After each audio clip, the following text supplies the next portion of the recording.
Anche a Padova ci sarebbero percentuali significative di FAS nell'acqua? Greenpeace diffonde dati che dicono di sì. La Regione Veneto smentisce e denuncia il pericolo di creare un allarme ingiustificato, valutando anche l'ipotesi di adire le vie legali. In mezzo ci sono i padovani che seguono la vicenda con preoccupazione.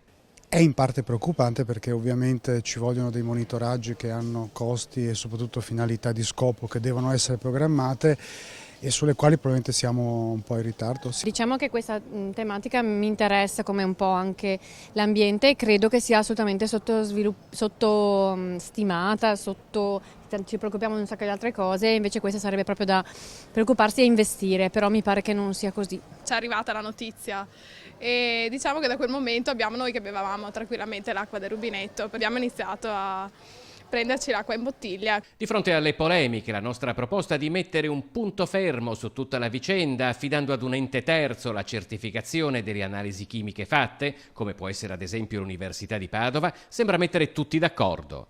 Quando leggi sulle etichette delle bottiglie c'è spesso la certificazione di qualche università e quindi sicuramente sarebbero in grado di farlo. E quindi da cittadino la vedo come una cosa positiva, soprattutto perché è all'università dove abbiamo delle eccellenze in questo senso. Cioè, se c'è un'università che è in grado di fare delle valutazioni anche per tutelare i cittadini, penso che sia indispensabile questo aspetto, che poi sia Padova o altra, tanto più se il problema è specifico di Padova, penso che l'università patavina sia assolutamente in grado di fare questo genere di analisi.